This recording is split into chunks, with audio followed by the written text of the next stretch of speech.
Hi everyone and welcome back to the Thermodynamic Triforce. And last time around I was talking about equations, and today I was talking about equations because I wanted to show you I want to show like a mathematical demonstration. It's not something very complicated on it or anything like that. It's just something that I found that's really interesting, and it was one of the first things in math that I was like, oh, this is really cool. This is actually really awesome. I'll just get to it and I'll discuss it later.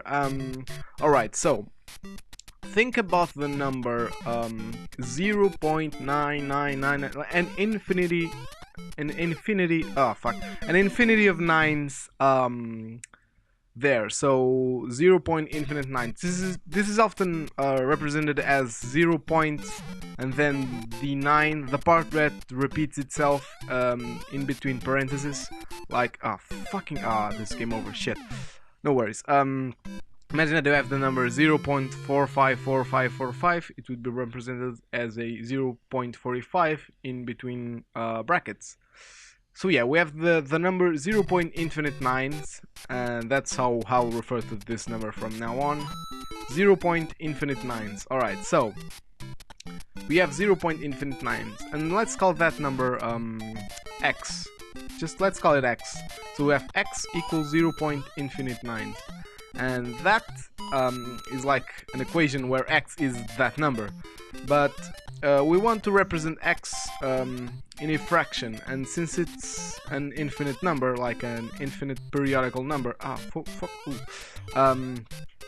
we need to change it a little bit, and here's how we do that. So we multiply the number by 10, and so now let's think of this as an equation. We multiply both sides by 10, so on one side we have 9.9999 and on the other side we now have 10 times x, or 10x as it's usually represented. So 9.9999 infinite nines equals 10x. Now we want to get rid of that 99999 part. So what we do is very simple. We subtract 0.9999. If we subtract infinite decimal nines from a number that has infinite decimal nines, we'll get the number that's the part that's not repeated. So 9.9999 minus 0.9999 equals 9. Alright, but remember, in equations, what we remove from one side we also have to remove from the other. So to the 10x we have to remove 0.999, but 0.999, what is that? We called it x, so we'll simply remove x because it's much simpler to remove x from 10x than 0.999. So here we go, we remove x from 10x. So if we remove 1x from 10x's, we get 9x's. That's just logical. So yeah, now we have 9 equals 9x. And now just look at this. If we divide both sides by 9, which is just logical, so we get x on one side, we get that x is this. No, it's not a fade leaf. We get that x equals 9 divided by 9, and 9 divided by 9 is 1, so we have that x equals 1. Now here's the cool thing. In the beginning we said that x equals I was almost done. We said that x equals 0.9, but now x equals 1. And what that means, what we've just proven is that x 0.999 equals 1, and this is an exact value. It's not like an approximation or like rounding up or down or anything like that. It's an exact value. So 0.9 is exactly 1. It's the same thing, and that, at least to me, that's very cool. You'd never think that. At least I think that you'd never think that, because you think, oh no, it's smaller than 1, but it isn't. Because let's calculate the difference between 0.9 and 1, because they're only different if they have a difference. And what that means is that if we subtract those numbers, we'll have something that's different from 0. So let's think about it. If we subtract if we subtract 0.9999 infinite nines from 1, we get 0 point infinite zeros and then 1 at the end. But numbers don't really end now, don't they? So that infinity of zeros, or like, I mean, since the nines don't end, these shit. Oh, that's game over. Fuck. Shit. I'll have to redo this. No worries. So if the let's just get right back to that. All right. So if the where was I? What was I saying? Sorry. I got lost because it was game over and I was thinking, oh wait, shit, now I have to redo this, so this is like a big episode of World 6 and that sucks. Alright, no, I know what I was saying. Alright, so we have infinite 9, so we'll have infinite zeros, and we can't really think about that, like, because infinite 9s means I mean, I guess you could think it, I guess you can think about it like that. You'll have infinite zeros, and infinite zeros, it doesn't matter what you have at the end, because infinite zeros are infinite, so you have 0 there. But I mean, thinking about that, having 1 at the end, isn't really like a good way of thinking, because the number 0.infinite9s doesn't really end, so the difference between that number and 1 also shouldn't end like in a 1. So yeah, that's like the most correct way of demonstrating that, I think. But there's a simpler way that also works. At least I think it works. Think about a third. What is a third? Like 1 divided by 3. It's 0.infinite3s. And if you add that 3 times, you get 0.infinite9s. I mean, that's an easy sum to do. But if you add a third plus a third plus a third, you get 3 thirds, which is 1, and that's a simpler way of showing that. Not as cool though, at least in my opinion, because if you do it like that, people get a little skeptical. They go like, I mean, does that really work like that? I'm not sure. And with this equation way, it's very clear that it actually does.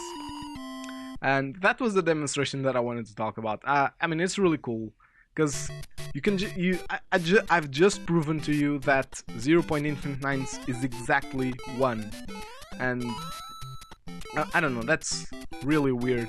Shit, fucking springs. That's really weird, at least for me. So yeah, that's pretty cool. Shit. I'm really sucking at Mario, by the way.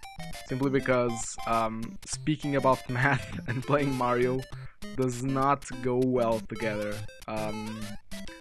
I'll try to beat World 6 really fast. How much? Shit! Not like this. How much time are we at? About 8.5 minutes. That's pretty okay. So very quickly, let's talk about something else. You know what? Actually, I was thinking that fucking hell, shit. I'm imagining myself actually losing on World 6. Next time around, I'll start on World 6-3 at least. So you don't watch me. So you don't fuck. So you don't have to watch me playing like World 6 over and over again. That would suck really hard. I was thinking that I would want to make shit. Cool.